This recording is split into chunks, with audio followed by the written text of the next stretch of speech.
رشي الدقيق على سلك المواعين فكرة الحقي نفذيها بسرعة قبل يوم شم النسيم. بجد ربنا يبارك لصاحب الفكرة دي. يلا كده بسرعة قومي الحقي نفذيها، والله يسامح اللي كان عارفها وما قالناش عليها. بجد ده طلعت اختراع يا جماعة. قبل شم النسيم على طول لازم تقومي كده تجيبي شوية دقيق وسلك المواعين البلدي ده ورشي عليه بالشكل ده، وتعالي بقى اقولك على اختراع بجد هيريحك جدا. ارفعي الفيديو باللايك الاول عشان غيرك يستفيد والفايدة تعم للجميع، وبعتيه لكل قرايبك وحبايبك. هتجيبي كده قطعه سلك وشويه دقيق وخلاص. كده الوقت ازف زي ما بيقولوا. قبل شم النسيم على طول لازم اقوم كده اجيب سلك المواعين زي ما انت شايفه. حاولي ان انت تجيبي قطعه كده تكون اللي هي ما تكونش خشنه قوي، تكون ناعمه تمام. واعمليها كده بالطول، قطعيها كده بالمقص بالطول زي ما انت شايفه، ولفيها زي الفتيل بتاع الشمعه. بصي تاخديها كده تبتدي ان انت تخليها زي الفتيل الشمعة كده، تفضلي تبرميها لحد ما تعملي 3 أو 4. وهتاخدي بقى معلقتين من الدقيق، معلقتين بس، وهتحطي عليهم معلقة من البيكربوناتو ومعلقة صغيرة من النشادر، وقلبيهم كويس جدا مع بعض لحد ما تتأكدي ان النشادر دابت مع البيكربوناتو والدقيق.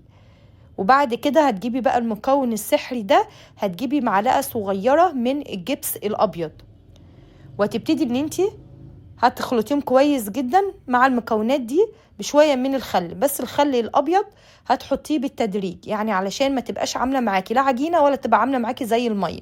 هتحطي معلقتين الاول، وبعد كده قلبيهم، وتبتدي ان انت تضيفي نص معلقه في كل مره. قلبيهم كويس جدا مع بعض. بصي قلبيهم بقى كده. انا مش عايزه اكتر من معلقتين الدقيق زي ما انت شايفه كده كده تمام. بصي لا هو عامل زي العجينه ولا هو سايل معايا. بصي القوام هو ده بقى اللي انا عايزاه كده. خلاص الوصفه دي دايما بعملها اول ما شم النسيم كده يدخل، وعلى طول بجري اروح اعملها على طول كده زي ما انت شايفه. طب انا بستفيد بايه؟ اقول لك هعمل بيها ايه. بتحطي بقى سلك المواعين كده زي ما انت شايفه كده، وتبرميها زي الدايره تمام. هتعملي منها 1 2 3 على حسب بقى الاستخدام اللي انا هقول لك عليه. دول بقى هيريحوكي جدا اول ما شم النسيم كده يدخل عليكي وتبتدي الدنيا تبقى حر. اول حاجه بتظهر عندنا الصراصير الصغيره اللي بتبقى موجوده وبتظهر في الصيف بقى نتيجه الحر، وخلاص شم النسيم والحر داخل.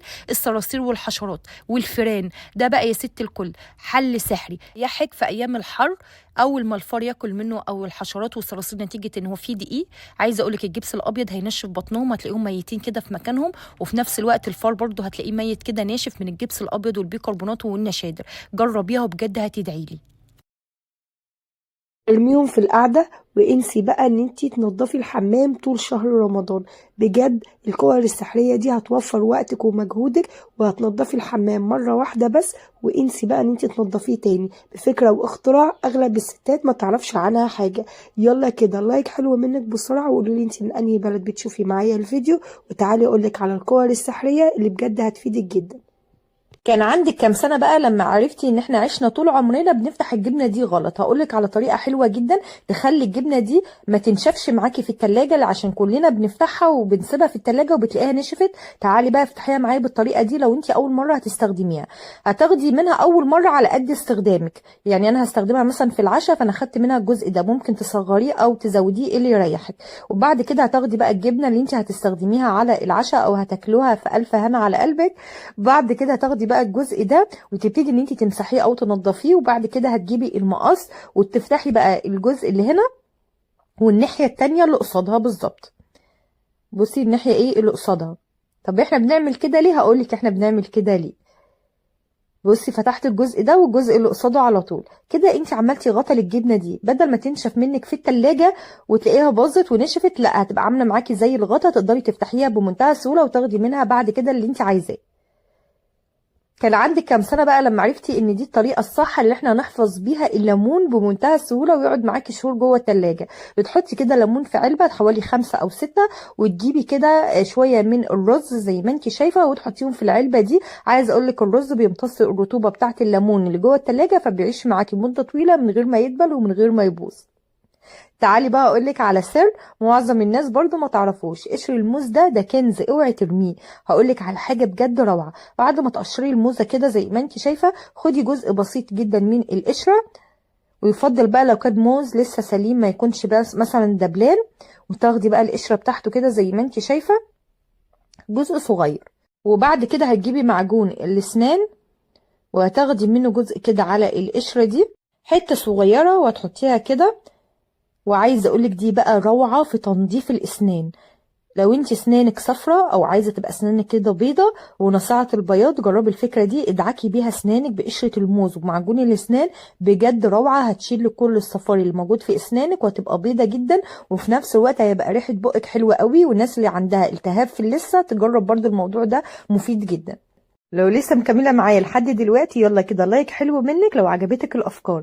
هاتي بقى كده ورقه فويل وتعالي نحطها في الخلاط، وتعالي اقولك على مشكله هنحلها كلنا. الناس اللي عندها الخلاط بتبقى السكينه بتاعتها ثابته وما تبقاش عارفه تسنها ازاي، تجرب بقى كده ورقه الفويل وتحطها في الخلاط وتضرب ورقه الفويل بالشكل ده. عايزه اقولك ده بيخلي السكينه بتاعت الخلاط بتبقى حاده جدا لو بدات تتلم معاكي، سواء كانت كبه او خلاط. بجد طريقه سهله وجربيها وهتنجح معاكي. تعالي بقى نشوف الفكره اللي بعد كده بتاعت المقشه. حطي فوطه مبلوله على عصايه المقشه، وتعالي اقولك على حاجه هتسهل عليكي شغل البيت.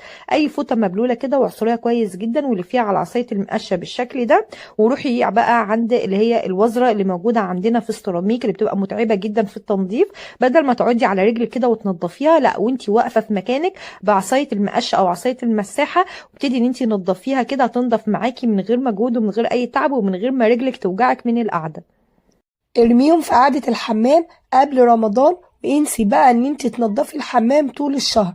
بفكرة بجد هتدعيلي عليها. تعالي اقولك هنعمل ايه. تعرفي لو انت جبتي بواقي صابون وجبت كده المبشرة، اهم حاجة ان انت تبشريها ناعم خالص زي ما انت شايفة في اي طبقة عندك. كل البواقي اللي موجودة من الصابون هاتيها، اهم حاجة ان هي تكون ناشفة ما تكونش مبلولة مية، تمام، علشان تتبشر معاكي كده وتبقى عاملة معاكي زي البودرة بتاعة المسحوق اللي احنا بنحطه في الغسالة. وبعد كده هتجيبي بقى يا ست الكل اي نوع مسحوق عندك، تمام، اي نوع، هتحطي كده شوية حوالي نص كوباية. بعد كده هنعجنهم مع بعض بأي معطر عندك، معطر سجاد، أي معطر موجود، المهم أي حاجة تكون ريحتها حلوة. وخلي بالك مش هنضيف أي مية خالص، علشان المية هتدوب لي الصابون والمسحوق، وأنا مش عايزاها كده، أنا عايزاها تبقى عاملة معايا زي العجينة علشان الفكرة تنجح معاكي وتجيب معاكي نتيجة، تمام. بصي عجينة بالظبط. بعد كده هتجيبي ورق الفويل وتبتدي ان انتي تحطيه بالشكل ده وتلفيه زي الكورة. اهم حاجة ان انتي ما تضغطيش عليها جامد، انا عايزاها كده تبقى فيها فراغ علشان ما لما اجي بقى اعمل فيها فتحات بخلة الاسنان تسمح بدخول المية جواها. هتعملي واحدة او اتنين او تلاتة، وبعد كده زي ما انتي شايفة بخلة الاسنان تفتحيها فتحات كده كتيرة، وتروحي بقى يا ست الكل على قاعدة الحمام وتحطيها في الحمام زي ما انتي شايفة. عايزة اقولك بعد ما تنضفي الحمام اي حد هيدخل يشد السيفون هيلاقي ريحة ونظافة وتعطير، وكمان صابون هينضفلك القعدة على